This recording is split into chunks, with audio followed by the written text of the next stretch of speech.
然后我就想说哦，我现在开始已经不管我字写的好不好看，反正我已经不会写字了，我的每次都要因为你用不了，我已经完全用不到了，对，我连我家地址都要想一下，因为都用打的，你知道吗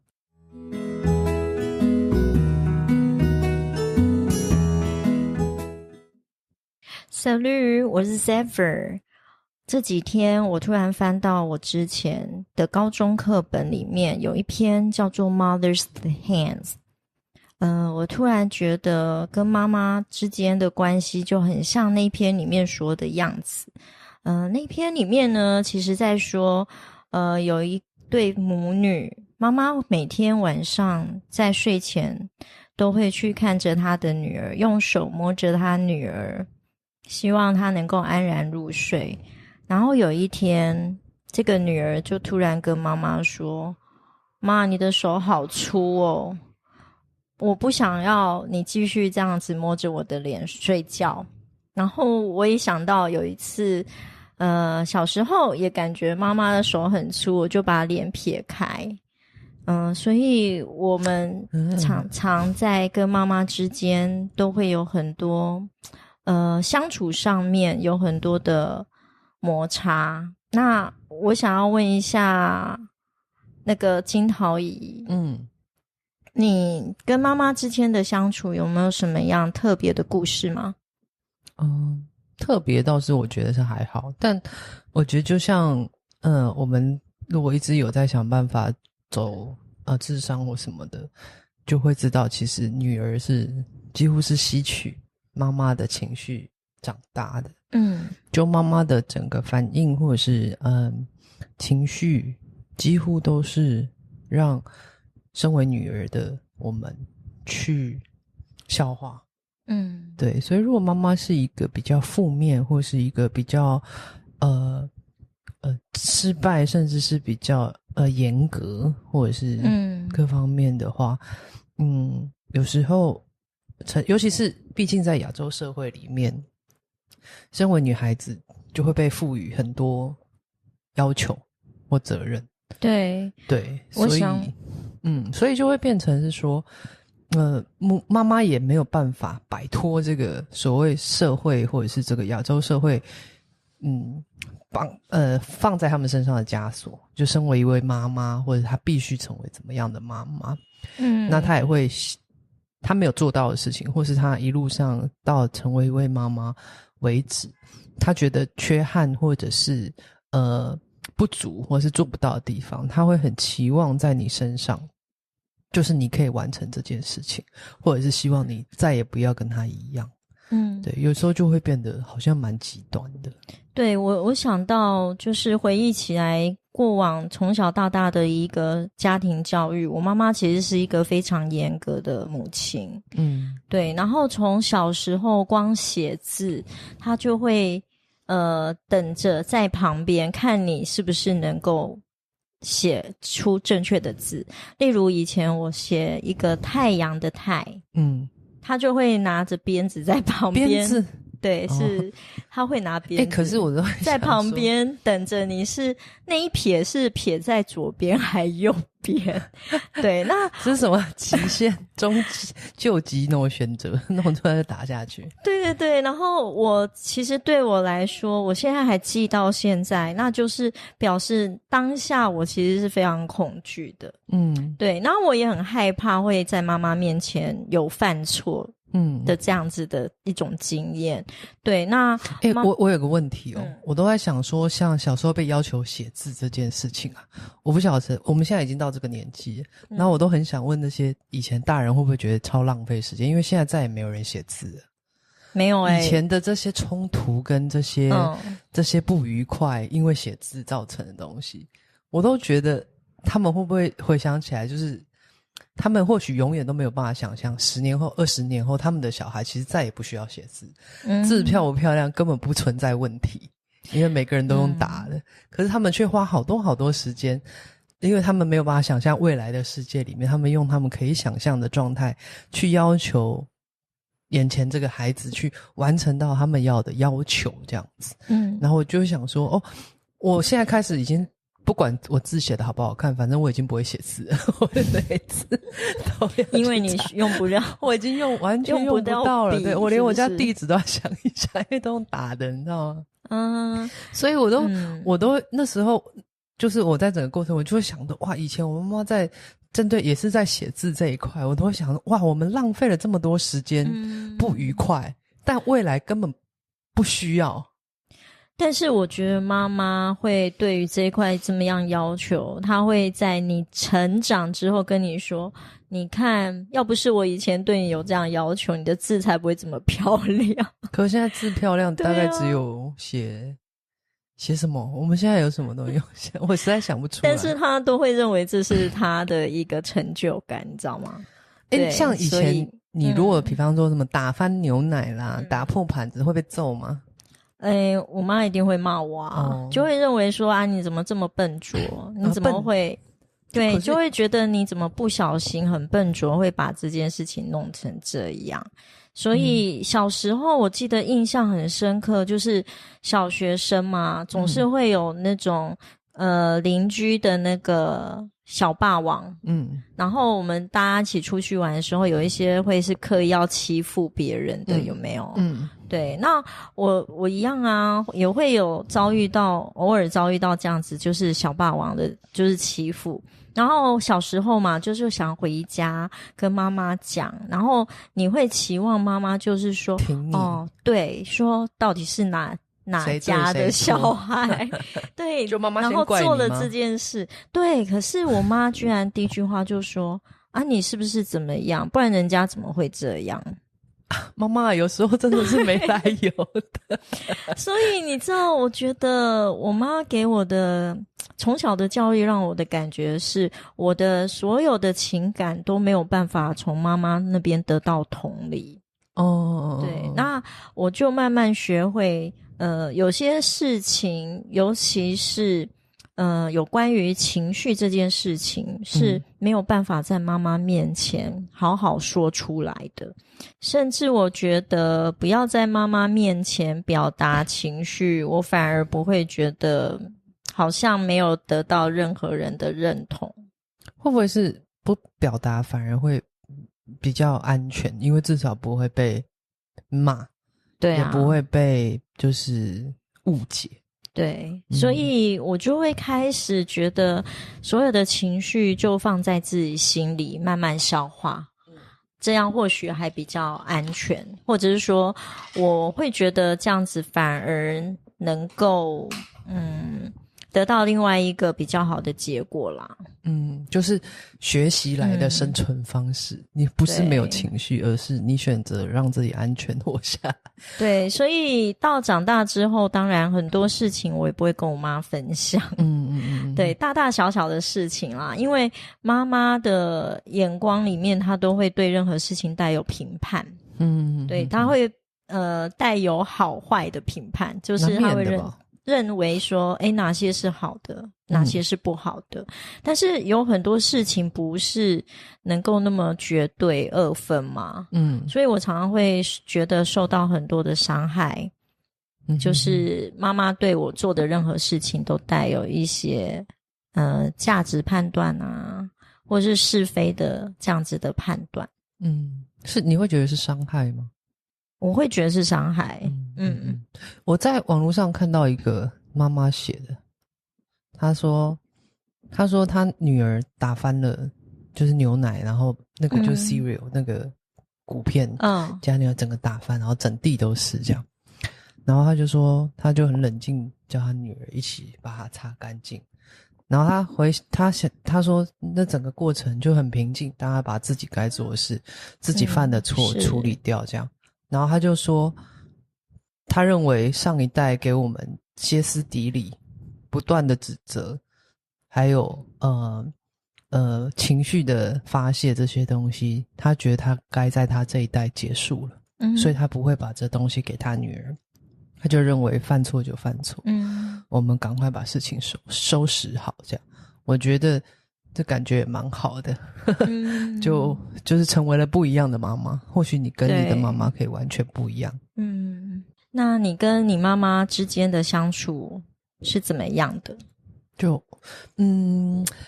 有时候就是这种，你也不能说他真的不好。他不是一个很糟糕，他有爱我，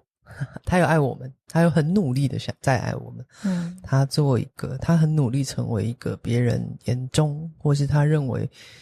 世俗中怎么样的一个好妈妈。他每一餐都煮饭，他很少出去，就是他会带我们去吃外食，但是他对于外食他就很想在家里复刻出来。他非常会煮饭。我想我对于食物的执着，或者是我对食物的品味，有真的很大一部分是我妈妈对食物有很多坚持，然后她很对于她的细节，食物的整个制作过程的细节，她非常要求这样。那她也是一个非常非常努力的人。他因为他是家庭是曾经有过他自己的原生家庭是有过起落的，就曾经是非常非常不错的千金小姐这样子哈。所以他对于某些事情的确会出现就是不能怪他一定会有某种程度的匮乏感。然后他毕竟他的原生家庭的起落是他没有办法控制，他不得不去跟着一起这么走跟面对的。所以他就会变得很害怕我们我们整个比方我父亲我爸爸的事业或什么的起落。好，所以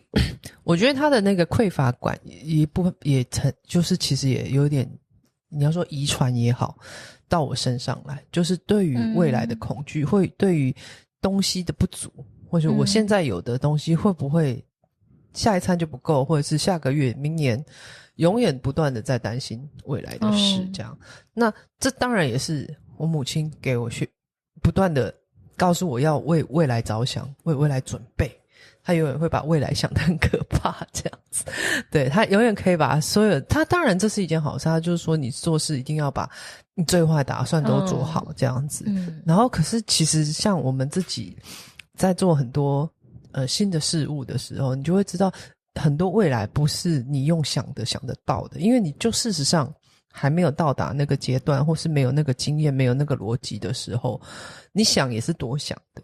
那很多时候你如果像比方说你要创业好了，如果你光用想了，大概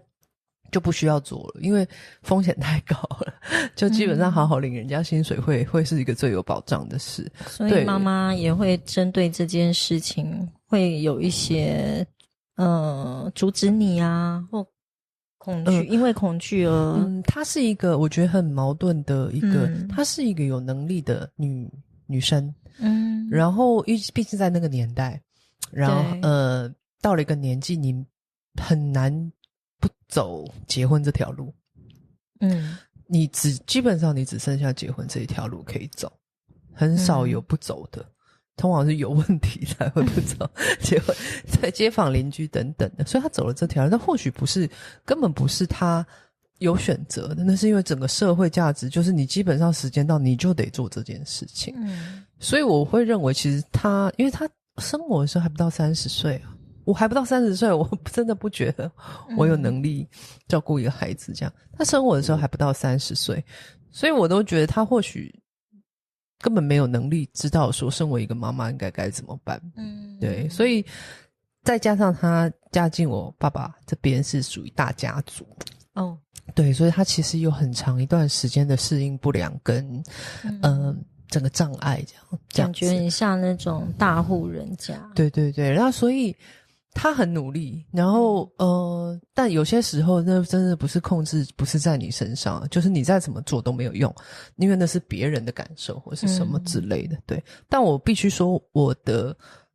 的利他喜欢帮助别人，是我爸爸跟妈妈不断，就是他们本身就是这样子的人。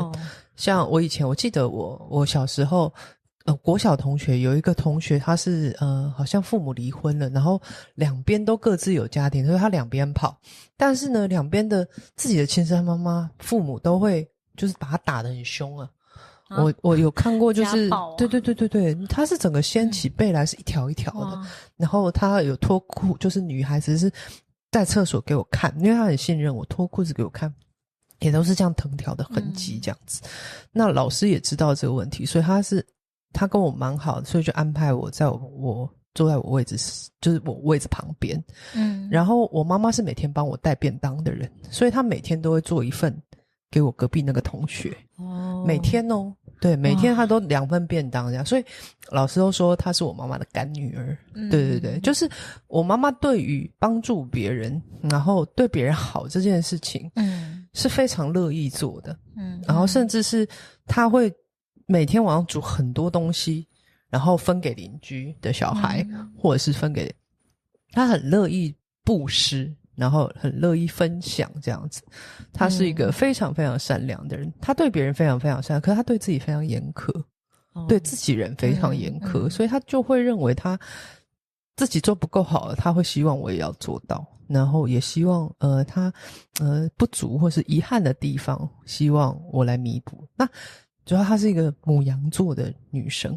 所以她是个情绪起就是她是个情绪来得快去得也快，非常的非常有张力的。她常常说她没有那个意思，她发完脾气就没事。可是我的个性是，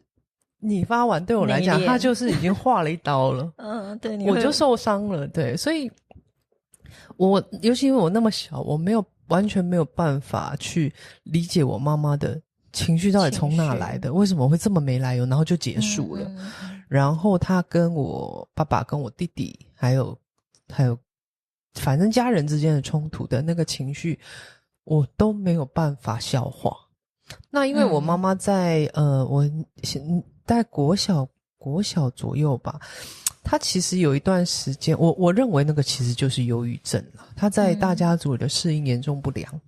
然后其实他有好长一段时间，我放学回家他都是躺在床上，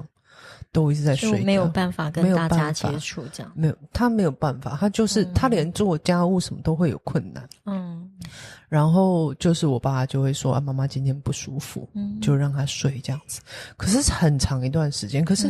那时候应该在心理健康这一块其实没有那么盛行，但我现在回想起来，其实他就是忧郁症，他没有办法，他受伤，然后他没有办法自己好，然后他已经失去那个动力或失去能力去过正常生活，所以他的那个情绪起伏好的时候是很 OK 的，但不好的时候整个会很弱，很低落，到毕竟我年纪也那么小，我完全没有办法理解为什么。所以有对你的情绪也造成一些问题或影响吗？我一定会有影响，但我现在已经不会觉得那是个问题了啦，因为我会认为是说这就是每个人就是原生家庭把你养成这样子。那我觉得人超过30岁你就不能再怪爸爸妈妈了30岁以前你还可以怪爸妈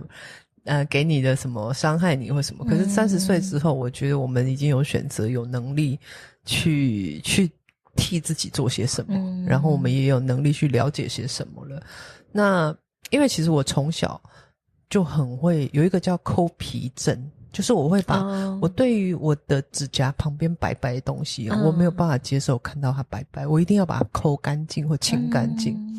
然后我会不断的去抠那个皮，甚至是我随身都会带美工刀，我要把那个白白肉割掉消掉，对，我要把它消掉。然后甚至我不介意，明明就正常人来看，就是你把它消掉整个就流血了，没有比较好看，也没有比较舒服，就没有比较，而且会痛，就末梢其实会很痛，可是我会控制不住，我就一直不断的要去弄这皮，然后甚至最严重的时候是几乎半只手掌都是皮被我抠得乱七八糟这样，所以我以前其实不太敢伸出手给别人看。那时候小时候的时候，我爸爸还有带我去看精神科，至少他有觉得这样怪怪的啦。可是那时候的确是你懂我意思吗？他至少知道这是个问题，但他不知道该怎么办。那就是那时候精神科医生也是非常豁达，也不是很豁达，就很随意的说他年纪还小啦，等长大爱漂亮交男朋友就不会了完全没有，只是在外在的部分完全有，他跟好不好看根本没有，我这辈子都在为这个抠皮症，就他几乎已经伴随我我觉得大半辈子你是心理上非常的压抑跟紧张，而且我很压力很大。那他说这个抠皮症除了生活上的压力，还有一些就是某一些需求没有被满足。对，那就是它其实是强迫症的一种，然后它是属于就是不是自杀型的自残，就是你会一直伤害自己。那我是真的会控制不住，朋友都讲说我在抠的时候我听不到别人说话。我会完全沉浸在那个我想要把它弄干净，我想要它完美干净的很执着的状态。对对对，然后说老实话，我如果有在吃身心科药的时候它会好一点，但它还是会我还是会忍不住。对，但是如果比方说有时候因为我吃了大半辈子的身心科药，有时候我真的就是中断的时候它就会变非常严重。那我必须说其实到现在我都还是有这个问题，只是它相对下来已经轻微很多了。就我到去年为止，我的大拇指的指甲，右手大拇指的指甲靠近那个边缘的那个应该什么，就是那个有那个白白那一条那个地方的指甲永远都是黑的。哇，对，然后我去做身体按摩的时候，那按摩还说小姐你这个拇指都黑掉了你血液怎么不循环呢就是超紧张的。他可能觉得不是只是按摩可以解决的问题他说怎么气血是我们已经都黑掉了这样。可是实际上是因为我除了会拿刀片，我还会拿我包包里随时都会有各种镊子或者是各种镊子或是夹子，很细的那种，我会到处去找那种超细的做细的，然后我就是有的我就要赶快把它摘掉，所以它有时候就是可能一直重复，你眼里容不下一点点的小那个肉芽，对肉芽不行所以我一直反复弄的时候，其实有时候是它就是色素沉淀，然后所以那个指甲就是颜色长出来的时候它就跟着出来这样，因为有时候这些铁器它就是会留下一点东西，然后我觉得那个按摩师他很紧，而且他应该很害怕，不会是他造成你这样吧？觉得我的大拇指要截肢对，可是其实这东西留到现在，我都必须说它还是存在，只是说我现在比较能够共存这个问题，然后我现在也自己有意识，就是我又在抠手了。对，我现在我有意识到这个行为的时候，我就会开始去想说我现在到底在焦虑什么，我最近在焦虑什么，我这阵子到底怎么了。对，就至少目前从过去这样几年来的冥想打坐，然后自我觉察这一块去理解的时候，我觉得我不确定我这辈子有没有可能完全好，但至少他目前状况是手没有到我没有办法伸出来的状态，没有到要吓到人的部分中毒了。所以我觉得我们两个的情况就是我们从妈妈的身上，就是有一部分是我们对于跟母亲的情感的渴求，对，一部分其实是无法得到满足的。那还有情绪上面的一种状态，也是深受到妈妈的影响，没有办法被理解吧？我觉得，对，就他也没办法理解他的，他也没有那个能力来理解我的，因为他自己都自顾不暇。所以我觉得，其实这跟我们日后的自我认同有很大的关系。其实我妈妈她就是对于我的各个方面，她其实都会有一些批评。对，就例如小时候就是小女生嘛，不是就会觉得可可爱爱的啊，然后出去的话会有隔壁的那个叔叔伯伯阿姨都会赞美嘛，对不对？可是有时候会跟我妈妈说，那个阿姨说我很可爱，妈妈就说啊，她对每个人都嘛这样说，要不然就是说他一定是因为我们认识他，人情世故一定要说一下的。我妈妈就是会对于任何人的赞美，她都觉得这个赞美的背后一定有一些目的。对，所以我从以前到现在都会觉得说，不要太相信别人，言语上面的这一些赞美。他是怕你骄傲吗？一方面也是，可是一方面他是说，别人不是他是要让我学会不要被骗了。不要被这种甜言有可能蜜语骗是对，因为我觉得妈妈都会觉得说啊，你没有那么好啊，你怎么可能会像别人这样讲的这样好？所以妈妈这样，她会不会有个很奇妙的事情，就是她如果希望你不要被骗，她不是应该把你捧得很高很高，让你不相信别人赞美你的都不够好，别人赞美你的都不够了不起。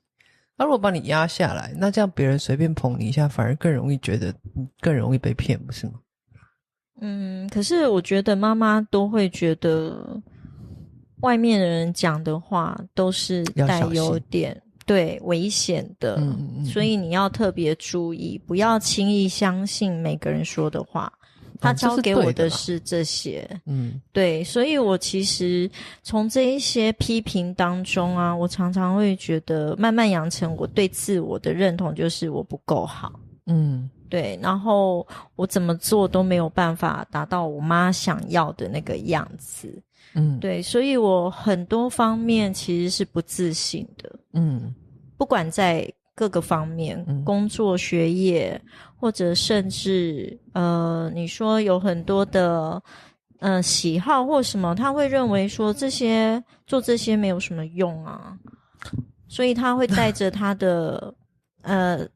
观感，或者是他对于事情的价值来批判我。对，所以有一些事情其实听起来现在蛮好笑的，可是像以前大学毕旅，对，我们班是要一起出去环岛，那有一站是要到绿岛，那绿岛我们知道嘛，就一定得搭船才到得了，对，然后我妈妈就聽完所有的行程，讲到绿岛要搭船，她为了搭船这件事情，她就打死就阻止我去，她就说不可以，那你就不要去。然后我就说，可是你说什么时候？大学哦？大学。哇哦！对，但是我都已经大学毕业了，所以我觉得很不可思议的是，他连这件事情都会阻止我，因为他的经验当中，就是他搭船觉得很危险，所以他就认定说我去一定会遭受到危险。他甚至他有点用情勒的方式跟我说，啊，如果你真的去的话，发生什么事情的话，你不要怪我。没有人会怪他。对，但是他就是会用这种方式告诉我说，如果你真的这样的话，我就再也不要理你了之类的。对，所以我觉得很不可思议，是我都已经那么大了。所以你后来有去吗？我还是去啊。所以因为以我的个性，我不可能因为这样不去。OK， 所以后来是怎么去成的？大吵？没有，我就是争取。没有，就是说没关系啊，我怎么样，我自负责。事实上是都大学。对啊，所以我才说这个很多的跟我妈相处的状况，其实会让我自己对自己会产生一些怀疑。确实啦，如果我是这样子的话，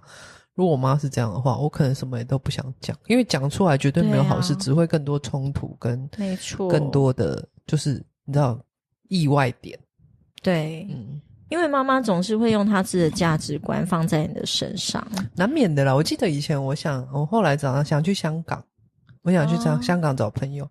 然后我就想办法找我妈心情比较好的那段时间。我一直在观察她什么时候心情好，我要跟她讲说我那个下个月我准备要去香港，跟我朋友去香港玩这样子。我怕我妈会。为什么她会阻止你去香港？也是因为危险的理由。也不是危险，她就会觉得说，比方说我工作，或者是说我什么，我不要一直这样往外跑。然后这样工作不用往外跑，没有，他的意思就是不要这样一直往外跑去玩。我还有那么多事情或者什么要不要去比方就做一点正经事，不要这样一有时间就这样到处玩这样子。所以我就会一直想说，找他那阵子看要心情比较好，就是要才开口这样啊。明明机票都已经买，其实也没差。你都先斩后奏吧。对，然后。结果我觉得我妈今天心情好像不错，然后一讲她就说好啊，什么也没讲。害我想说我为什么要担心那么久。她情绪常让我抓不到，你知道吗？就她如果有时候很气，或是她今天心情不好或什么，她就很容易迁怒。但没事的话就是非常好，所以我常常抓不到那个点。所以跟他诉说，或是跟他讨论任何事情，我都要抓时间点。对，所以我觉得我很会观察人，真的是从小你的生存下来，我就才有办法这样活下来。对，对啊，所以你也是一个观察敏锐的人，其实就是因为不得不从妈妈身上学会的。对对对，因为有时候你真的不晓得为什么，不然你永远会不知道什么时候会扫到台风尾，或者是有时候甚至就不知道，就突然暴风圈就直接笼罩你这样。所以我需要很认真的去观察我要怎么样比较安全，可以或是可以全身而退，或是不要替自己惹麻烦，或是节外生枝。对，那我就是觉得妈妈对我的方式常常是对我所有的行动跟能力都带有怀疑啊。她是不是所以很保护你啊？她永远觉得你还没长大，这一部分应该是吧。她真的很怕你，很怕你有任何意外。不过谁妈妈不是？对，可是我觉得这对我们的人格养成有很大的影响。对，那对我来说的话，其实我的叛逆其实也是从这边来的。我会觉得很多事情没有办法跟妈妈商量，那妈妈其实会用她的情绪勒索我这样子，所以我至少知道自己要是那个能够很坚强处理内心的情绪波动的那一个人。对，因为我没有办法跟其他人说。对，所以我几乎没有在我妈面前掉过眼泪。就长大之后那你妈会在你面前掉眼泪吗？我妈也很少，所以我们其实在情感上面其实是没有交流的。对，是没有什么交流的。所以妈妈也不会跟你诉说她的就是也很辛苦或者是委屈或什么很少。对，我妈妈就是诉说太多了她真的把所有她的委屈抱怨，然后所有的她好像就是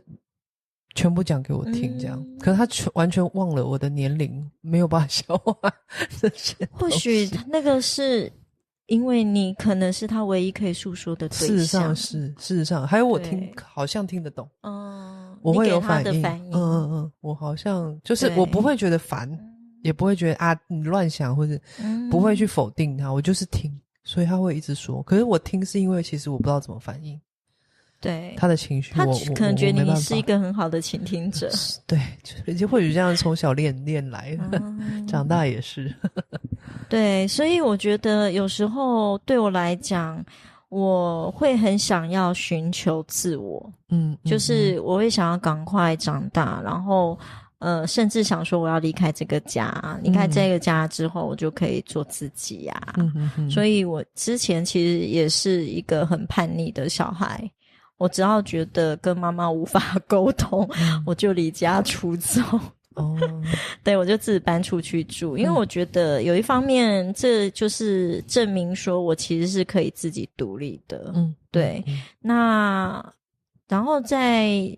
求学的过程当中，我也会想要表现自己啦。因为我觉得想要表现自己让妈妈，其实我觉得有一部分是希望妈妈能够认同我的能力。现在有吗？现在妈妈现在我觉得有一部分是我自己想要做什么是为了自己啦。OK。对，那当然已经不需要得到妈妈的认同。对，我觉得妈妈应该都看在眼里了。我觉得她应该还是觉得你很骄傲，对你来讲你还是很骄傲，她还是觉得很骄傲啦，因为你做了她所有可能从来没想过的事情。然后走了她这辈子或是她的人生其实从来不敢想的路。对，但你帮她完成了。因为我妈妈一直就是生了我们之后就是家庭主妇。对，事实上是她可能也不敢做梦。对，也没有想过说还有什么其他选择。对她来讲，对，好像在那个年代的女性传统一点的，大概就是觉得一辈子就这样子。对，不可能有什么其他的，除非儿女来望自己，不然的话自己不太可能做什么去改变这一切。对，所以我觉得这成长的过程当中，我觉得最好的部分就是我们长大了，可以跟妈妈在很多方面能够达到心理上面的和解啦。对啊，对，因为一部分是我们能够了解，就是世代有一些差异啊。对，妈妈的那一代的养成，他们也不是说一开始就知道如何当妈妈的。对啊，对，然后我们现在也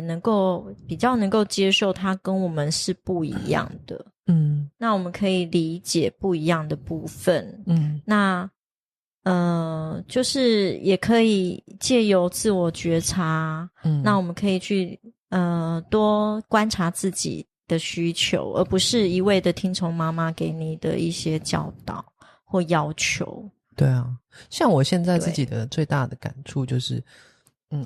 我有办法处理好我自己的功课，自己这一块我有办法尽量去改变，但因为我妈妈可能也没有那个机缘去接触这些，然后她可能也到一个年纪，你要叫她改什么也太难了，所以我就会觉得我跟我妈妈找到一个相处的平衡点，或是一个最好的方式就是有距离，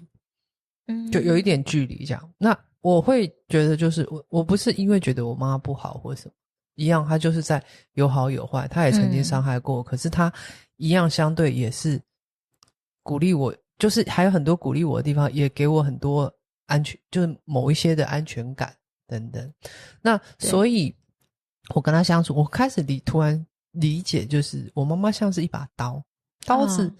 你好好使用的时候，它可以帮你切菜，做很多有利于你还有方便你的事情。但是如果你随随便便的使用或者随随便便的拿的话，那你可能就会伤自己。所以我现在就是自己找到一个不是说我妈妈不好，绝对不是，只是说似乎就是一个有利有弊的状态，但我自己要去拿捏，因为毕竟如果双方都没有，只有我改变但他还没有改的话，基本上还是像是在玩火，因为太近的话，他事实上就会在重复这件事情。对，那你刚刚说的这个其实让我想到就是阿德勒的课题分离。对，那他其实就是在讲的是说每个人就是会有每个人自己要处理的课题。不要把别人的课题纳进来，对啊，让自己烦恼。就像可能我们会因为妈妈对我们的情绪或什么，我们就会因此感觉到不开心。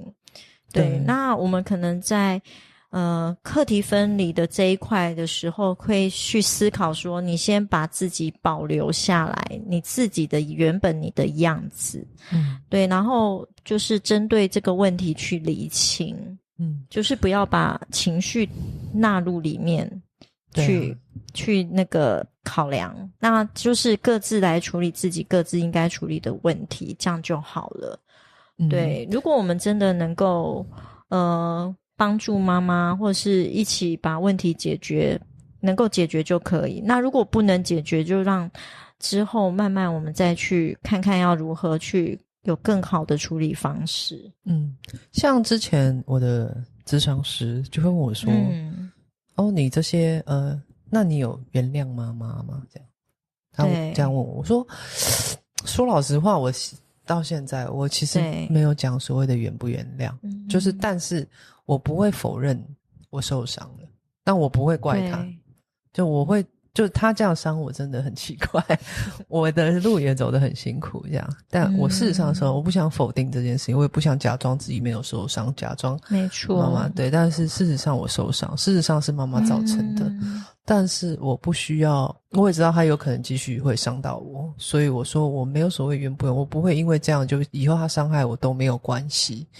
但因为我已经知道是这样，所以我能做的就只能去找到自己的一个平衡点，我自己能够忍受或者接受的相处方式。对，所以我其实觉得就是儿女跟母亲的关系的好坏，其实影响你的工作感情顺利的一个关键。对，因为我觉得妈妈在我们身上就是另外一种投射啦。当然了，对，我觉得对啊，但事实上我们好像得自己知道，就像我讲的30岁以前你可以怪原生家庭，你可以怪他们给你这些伤或是造成你这样子，但30岁以后好像已经没有办法再把责任再推给他，这样好像推给别人对啊，不要再推给爸妈了。对啊，我觉得到一个年纪，谁没有，谁不是这样走？对，难免都有的了。对啊，